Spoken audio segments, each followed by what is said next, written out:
2,000 subscribers now. We're getting close, but still a good bit off. So I appreciate every single one of you that have subscribed. If you're looking to support me in a different way, you can press the join button beside the subscribe button. The link is also in the description here. You can get access to exclusive videos per month, exclusive badges, keep saying the word, emojis, and a shout out at the end of every video. So click on the link if you want to hear more about that. That's in the description as well. You can buy me a coffee. But yeah, I don't have much to say. I'm just kind of excited for this video. It's going to be interesting, and I think people are going to enjoy it, but maybe not. But yeah, I might just get right into it. Why not? Today's video is about Unsolved Mysteries. So this article is 19 of the strangest unsolved mysteries of all time, and then there's another one, 50 famous unsolved mysteries. So I'll start with the 19, maybe move on to the 50 if we have time.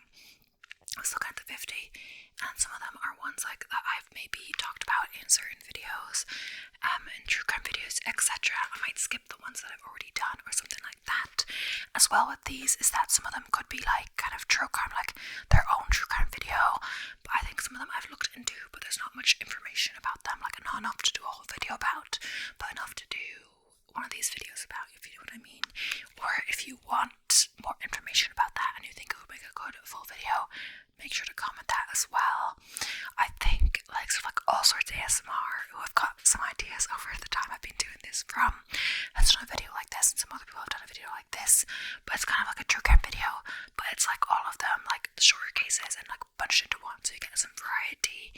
And maybe because it's not enough to do a whole video about, it's good to do it like this, but they're not all like true crimey. So yeah, we'll see. I didn't really read it all. I had a brief look at some of them, but yeah. So this one is called 19 of the strangest unsolved mysteries of all time. Sounds intriguing just with that title. So yeah, get ready to have the hair on your back of your neck stand on end, because these unsolved mysteries are among the most chilling we've ever heard. So yeah, the incident, I think I did hear this, maybe not, the incident at Dyatlov Pass. I'm not sure if I'm saying that right. It's a place in Russia, so yeah. On the first night of February 1959, 9 ski hikers died mysteriously in the mountains of what is now Russia. The night of the incident, the group had set up camp on a slope, enjoyed dinner, and prepared for sleep. But something went catastrophically wrong, because the group never returned. On February 26th, searchers found the hikers' abandoned tent, which had been ripped open from the inside. Surrounding the area were footprints left by the group, some wearing socks, some wearing a single shoe, some barefoot, all of which continued to the edge of a nearby wood. That's where the first 2 bodies were found, shoeless and wearing only underwear. The scene bore marks of death by hypothermia, but as medical examiners inventoried the bodies, as well as the other 7 that were discovered over the months that followed, hypothermia no longer made sense. In fact, the evidence made no sense at all. One body had evidence of blunt force trauma consistent with a brutal assault, another had third-degree burns, one had been vomiting blood, one was missing a tongue, and some of their clothing was found to be radioactive. Theories floated, including KGB interference, drug overdose, UFO, gravity anomalies, and the Russian version of the Yeti. Recently, a documentary filmmaker presented a theory involving a terrifying but real phenomenon called infrasound, in which the wind interacts with the topography to create a barely audible hum that can nevertheless induce powerful feelings of nausea, panic, dread, chills, nervousness, raised heartbeat rate, and breathing difficulties. The only consensus remains that whatever happened involved overwhelming and possibly inhuman force. If you want even more unsolved mystery, then it's like giving you links like all these articles seem to do. So next up is sickening noises. In December 2016, a CIA officer checked in to the American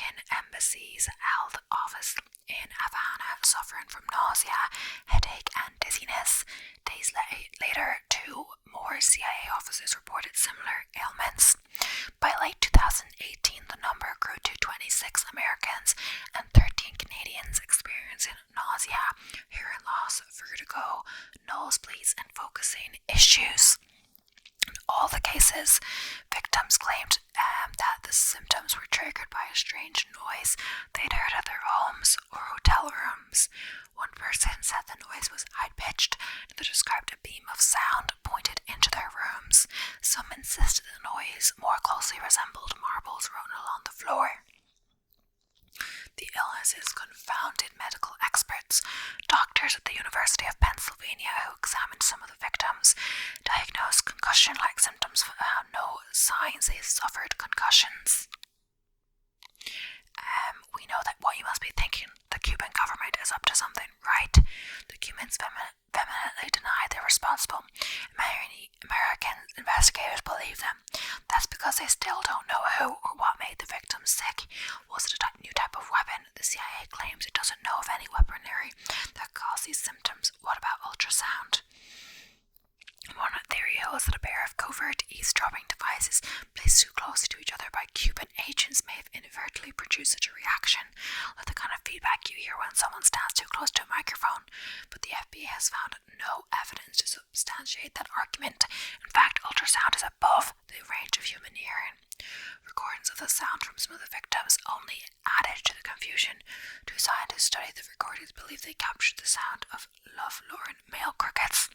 One of the scientists, Alexander Stubbs of the University of California, Berkeley, says the insects are incredibly loud. You can hear them from inside a diesel truck going 40 miles an hour on the highway. Still, the scientists had no idea why the sounds might lead to illness in humans. Maybe it was just nerves. Cuba is a high-threat, high-stress post, a former embassy official told Propagula.org. Diplomats are warned that there will be surveillance. There will be listening devices in your house, probably in your car. For some people, that puts them in a high-stress mentality, in a threat anticipation mode. True. But how do you explain what happened in China? In May 2018, an American posted in the consulate in Guangzhou, I'm saying that wrong, was diagnosed with the very same mysterious illness. Ultimately, 15 Americans were evacuated. While a seemingly airborne cause of severe injuries is still a mystery, the fallout is clear. The Americans removed 60% of the diplomats from Cuba and expelled 15 Cuban diplomats from Washington. The mysterious sounds may well be the opening shots in a new kind of Cold War. Okay, I'm not sure if we talked about this in a different one or not, or I was going to do it, but then didn't, but we'll do it anyway. In this one, ghost ship the Mary Celeste. It just sounds familiar, the name. On December 4th, 1872, a British-American ship called the Mary Celeste was found empty and adrift in the Atlantic. Oh yeah, I think we did talk about this. It was found to be seaworthy and with its cargo fully intact except for a lifeboat, which appeared had been boarded in an orderly fashion. But why? We may never know, because no one was on board was ever heard from again. In November 1872, the Mary Celeste set sail from New York bound for Genoa, Italy. She was manned by Captain Benjamin Briggs, and 7 crew members included Briggs's wife and their 2-year-old daughter. Supplies on board were ample enough for 6 months and luxurious, including a sewing machine and upright piano. Commentators generally agree that to precipitate the abandonment of a seaworthy ship, some extraordinary and alarming circumstance must have arisen. Over the last entry on the ship's daily log reveals nothing unusual. Inside the ship, all appeared to be in order. Theories over the years have included mutiny, pirate attack, and assault by a giant octopus or sea monster.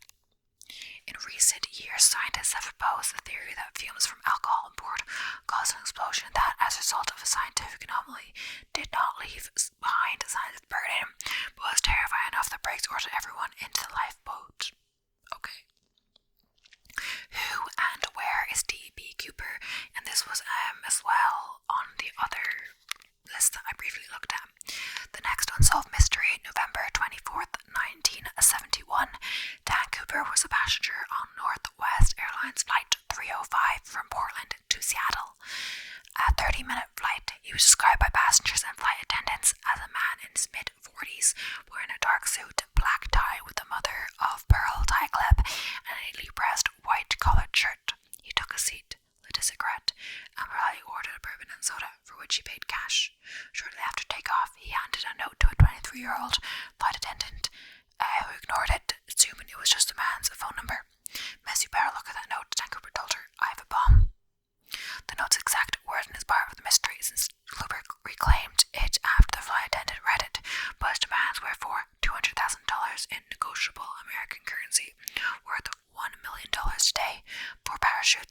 fuel truck standing by in Seattle to refuel the plane on arrival. The flight attendant brought the demands to the captain. The airline's president authorized full cooperation. The other passenger had no idea what was happening, having been told that landing was delayed due to mechanical difficulties. At 5:39 p.m. the plane landed. The airline employee delivered a cash-filled knapsack and parachutes, and Cooper allowed all passengers and 2 flight attendants to leave the plane. During refueling, Cooper outlined his plan to the crew as southeasterly course towards Mexico with one further refueling stop in Nevada. 2 hours later, the plane took off. When it landed in Reno, Cooper's absence was noted. Cooper, whom the media mistakenly referred to as D.B. Cooper, was never seen or heard from again.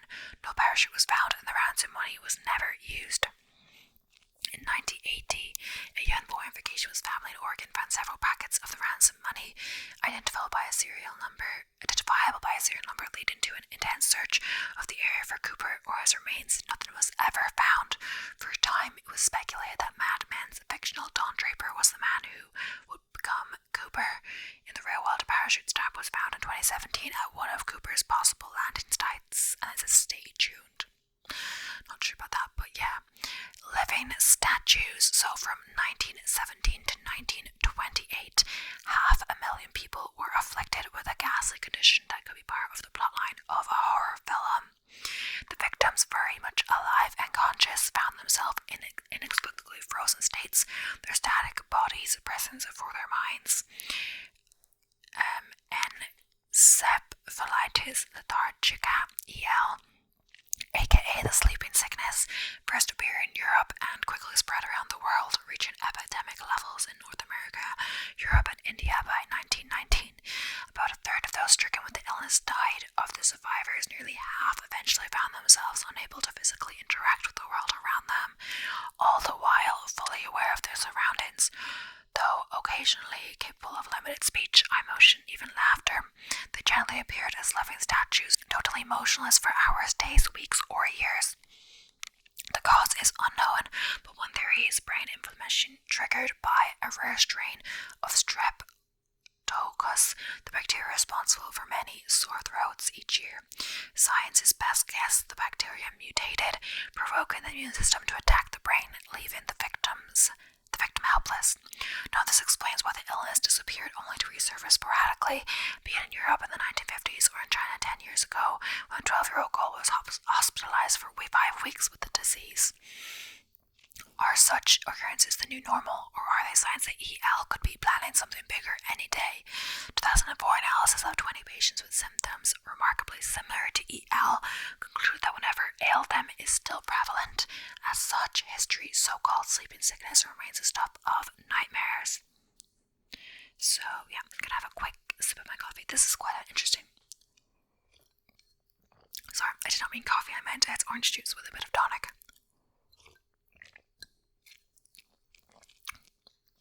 As soon as mix orange juice and like tonic water together. It's quite an interesting video, this one. I haven't heard of many of these things, but some of them perhaps I have. So, what is Area 51? Area 51 in southern Nevada is a U.S. military base, the very existence of which was unconfirmed until 2013, when the CIA was obliged to respond to a Freedom of Information Act request from 2005. Based on historical evidence, it would appear that Area 51 supports the development and testing of experimental aircraft and weapons. Public satellite images, such as those available on Google Maps, don't provide insight. Even those with security clearance to visit Area 51 are transported there from Vegas via an airline called Janet, whose planes are unmarked and which shrouds its windows upon descent. The dense secrecy surrounding Area 51 has sparked rumors the government uses it to house crashed UFOs and conduct lab tests on aliens. Other theories about what Area 51 is used for include research on time travel, research on teleportation, meetings with extraterrestrials, development of a means for weather control, and activities related to a shadowy one-world government. Where these theories come from is as much a mystery as Area 51 itself, but one thing is certain: people love a good conspiracy theory. At one point, the conspiracy theorists believed the moon landed in 1969 had been baked. Hint, it wasn't. So, Roman ruins. It's not unusual to find junk in Brazil's Guanabara Bay, but what Robert Marks unearthed there in 1982 was an unusual kind of foreign matter. In an underwater field the size of 3 tennis courts located 15 miles from shore lay the remains of some 200 Roman ceramic jars, a few fully intact. According to Marks, a professional treasure hunter, the jars appeared to be twin-handled amphorae that were used to transport goods such as grains and wine in the 3rd century. But how did they get there? The first Europeans didn't reach Brazil until 1500. The Romans, who traded primarily in Mediterranean port cities in the Middle East, had little incentive to invest in ships that could cross oceans. However, they did sail as far as India. Perhaps some untrained navigator lost his way in a storm. Maybe mutineers steered the ship westward. We may never know, nor are we likely to uncover more evidence. Brazil closed the Bay of Jars to further research in 1983. In effort to deter looters, it said. Marx claims the government didn't want the area explored because finding Roma-era artifacts there would mean that, contrary to Brazil's official history, the Portuguese were not the first Europeans to reach the country. Okay. What is the Voynich Manuscript? The Voynich Manuscript is a roughly 250-page book written in an entirely unknown language and writing system. It's been carbon dated back to the 1400s and includes illustrations of plants that don't resemble any known species. It's named for the Polish book dealer who purchased it in 1912. It's believed to have been intended as a medical text. Its first confirmed owner was George Baresch, 1585 to 1662, an alchemist from Prague who discovered it, taking up space in his useless library. Uselessly in his library. Baresch tried to investigate the manuscript's origin to no avail. The manuscript changed hands for centuries until it was purchased by Voynich, who posited that it was authored by Albertus Magnus, an alchemist, or Roger Bacon, an early scientist. However, some believe that Voynich fabricated the document and its history all by himself. Various other hoaxes have been proposed over the years. Of course, that wouldn't explain the carbon dating of the paper and ink. Centuries after its first alleged discovery, the Voynich manuscript remains as impenetrable and inexplicable as ever. Next up is, do the Pollock Sisters prove reincarnation? Today, 24% of Americans believe in reincarnation, although scientists tend to poo-poo the possibility every once in a while. An unsolved mystery comes around that is so compelling, otherwise unexplainable, that it gives even scientists pause. That is what we have in the story of the Pollock Sisters. In 1957, 2 young English sisters, Joanna Pollock and 11 and Jacqueline Pollock, 6, died in a tragic car crash. 1 year later, their mother gave birth to twins, Jillian and Jennifer. When the twins were old enough to talk, they began identifying and requesting toys that belonged to their dead sisters, pointing out landmarks only their dead sisters would have known, such as school they attended, and sometimes panicking upon seeing cars. Idling that car is coming to get us, they reportedly shrieked on one occasion. After the twins turned 5, these incidents became less frequent, and the girls went on to lead normal lives. Still, the story of the Pollock sisters made its way to Dr. Ian Stevenson, 1918-2007, a psychologist who studied reincarnation.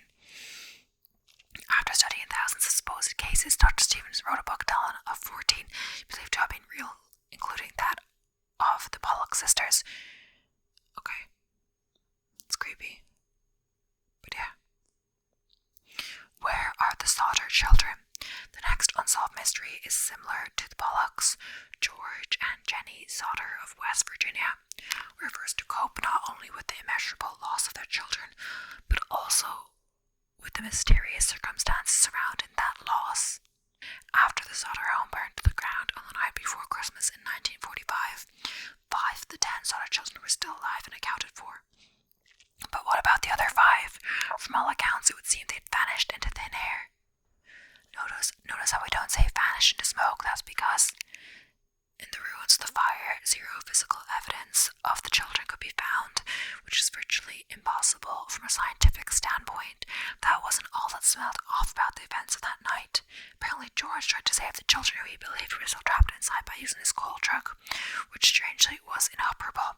The phone lines in the house were found to have been cut. A woman claimed to have seen all 5 missing children peering from a passing car while the fire was in progress. A woman at a Charleston hotel who saw the children's photo in a newspaper said she had seen 4 of the 5 a week after the fire. The children were accompanied by 2 women and 2 men, all of the Italian extraction, she said in a statement. I tried to talk to the children in a friendly manner, but the men appeared hostile and wouldn't allow it. The Sauter family theorized the children had been kidnapped, perhaps in an attempt to extort money, perhaps to coerce George into joining the local mafia. The Sauters were Italian immigrants, or perhaps in retaliation for George's outspoken criticism of Mussolini and Italian's fascist government. From the 1950s until Jenny Sauter's death in the late 1980s, the Sauter family maintained a billboard on State Road 16 with pictures of the 5 vanished children and offered a reward for information. The last known surviving Sauter child, Sylvia, 69, still doesn't believe her siblings perished in the fire. So, yeah. So what really happened to young Walter Collins? In 2008, Clint Eastwood's film Changeling reawakened interest in one of the most bizarre and tragic crime stories of the 1920s. Single mom Christine Collins reported her 9-year-old son Walter missing in March 1928 from their home in Los Angeles.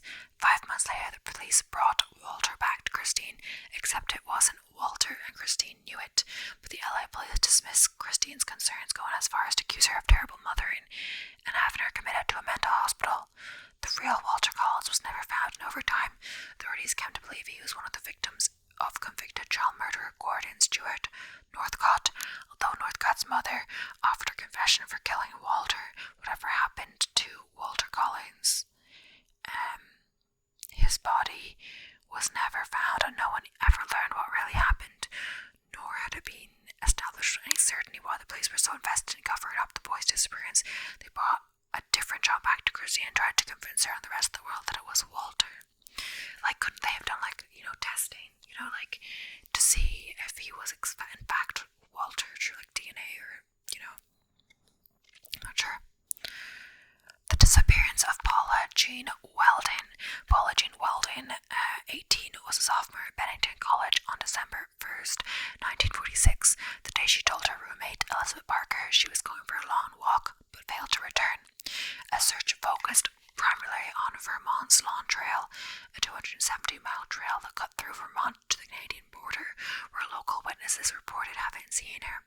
The trail yielded no clues, however, and soon when the Bennington Banner referred to as tantalizing and unquestionably strange leads began to materialize. These included claims by Massachusetts waitress that she served an agitated young woman matching Paula's description.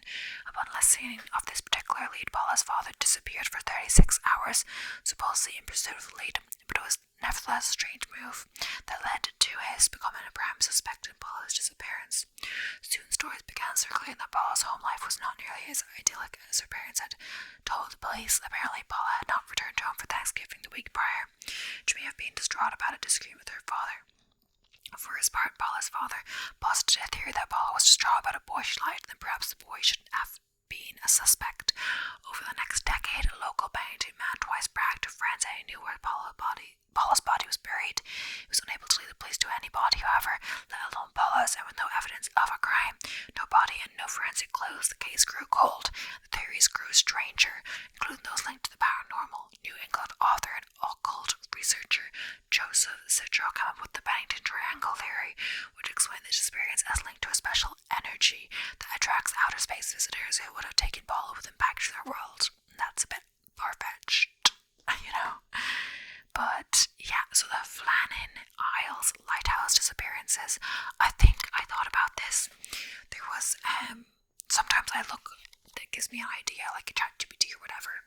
I look it up, though, and there's not, enough information or stuff about it, because, as well as it's a mystery, there's not enough information, and it's very, they don't really know what happened, of course, so there's not enough to do a whole video about this. So I think this is one of the ones that came up. So yeah, in 1900, 3 keepers of Flannan Isles Lighthouse off the west coast of Scotland disappeared under the strangest of circumstances. The lighthouse was manned by a 3-person team: Thomas Marshall, James Ducat, and Donald MacArthur, with a 4th man rotated in from shore. On Boxing Day, December 26th of 1900, the relief keeper arrived to find none of the lighthouse keepers present. The only sign that anything was amiss was an overturned chair near the kitchen table. No bodies were ever found, and which has led to endless speculation. Theories range from drowning to abductions by foreign spies, a ghost ship, or a giant sea monster. Whatever happened back in December 19th at the Flannan Isles Lighthouse, we may never know. So the bridge at Overtoun that calls dogs to their maker, and that is a weird title. The Overtoun Bridge near Dumbarton seems to call dogs to leap their death.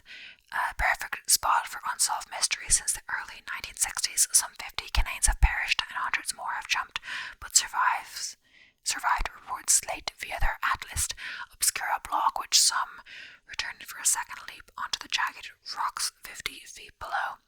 The Scottish Society for the Prevention of Cruelty to Animals has sent representatives to investigate, but to no avail. In terms of scientific truth, it is debatable, if not incredibly unlikely, that dogs are capable of performing an intent to die.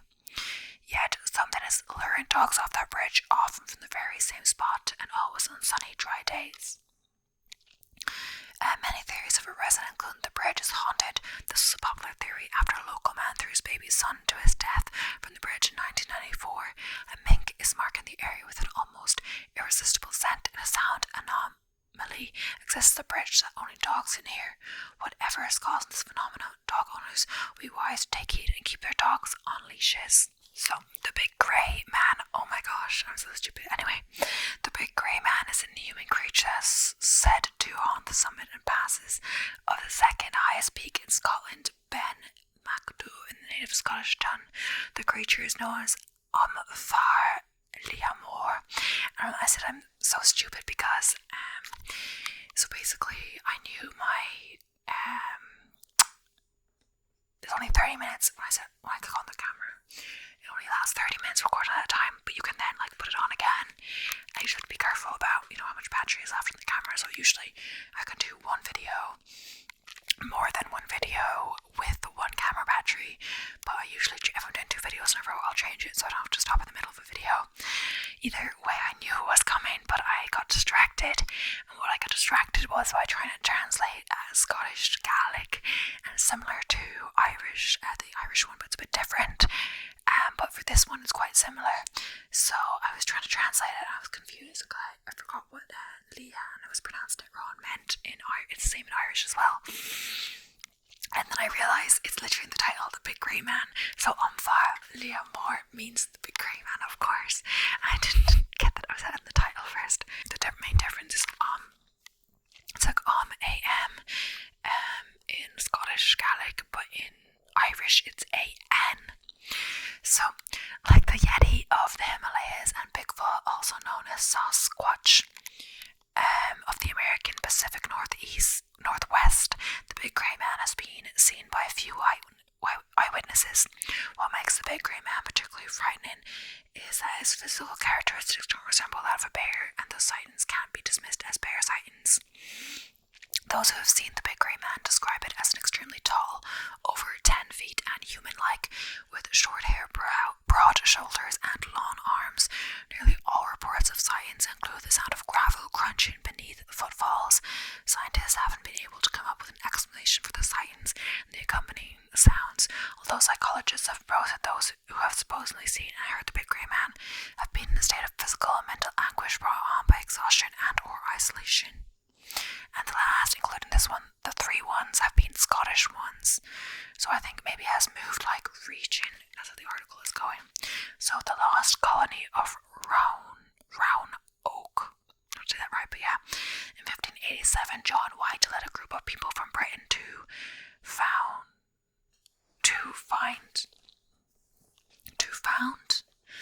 find an English colony settling on Roanoke Island.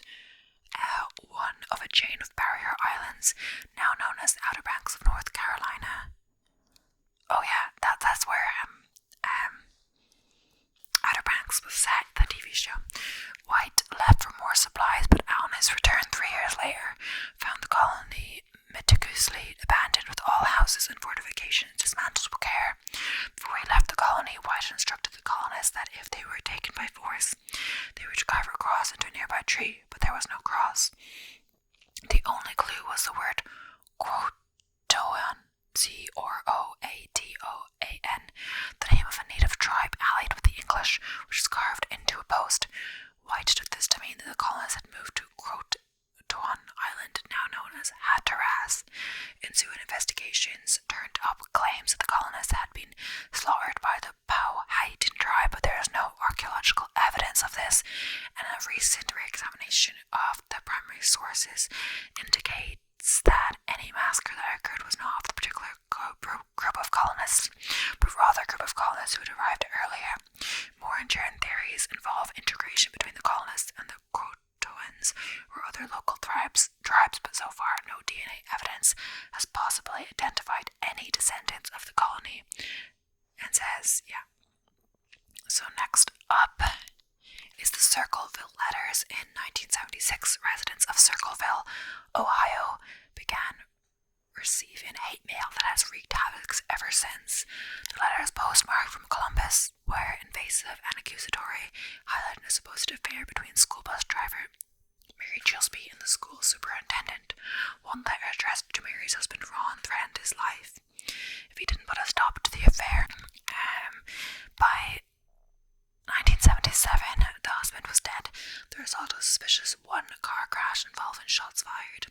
When the sheriff ruled the death an accident, however, residents began receiving letters accusing the sheriff of cover-up. The letters continued throughout the 1970s and early 1980s, and even after Ron Sisters' husband, Paul Freshore, was convicted of writing the letters and attempting to murder Mary via booby-trap rigged pistol.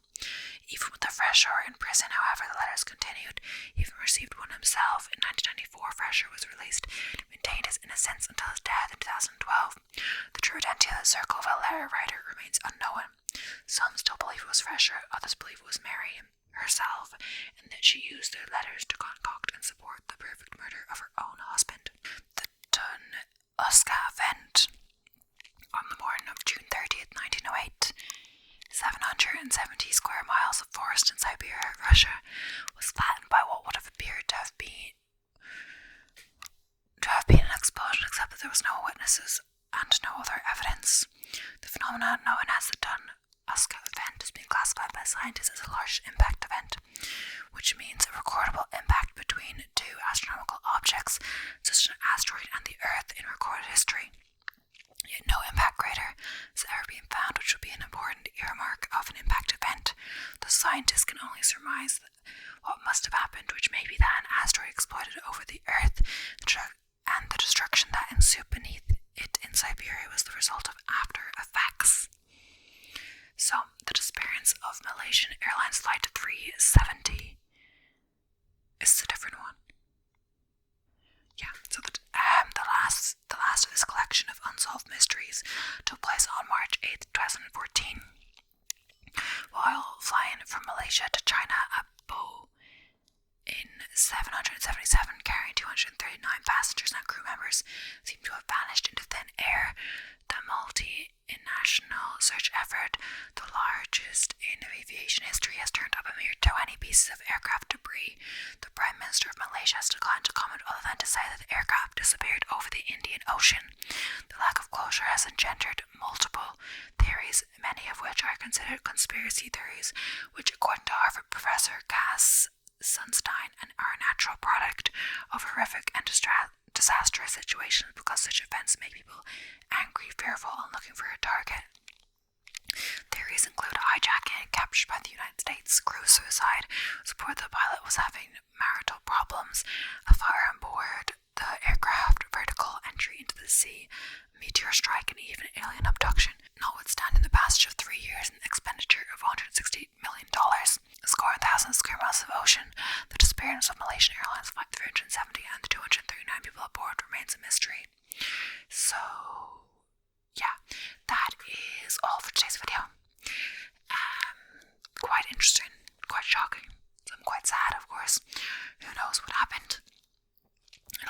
places, and I guess we may never know. But yeah, if you'd like another video like this, I didn't get to the second article, so you can always do that. And it also tells me to click on this link, which is an interesting one. I think I will bookmark this one because my next one, it says baffling 20 baffling forensic cases that stumped everyone. That sounds like a good suggestion. I'm going to bookmark that one. Why not? I have so many bookmarks at this stage. But either way, thank you so much for watching. I think it's time, even though I could continue filming, I probably should, maybe not. But I think I'm going to get going and get on my run so I don't get up to that too late, because if I go on my run too late, it kind of spirals into me eating too late, me then eating dinner too late, all of this stuff. So either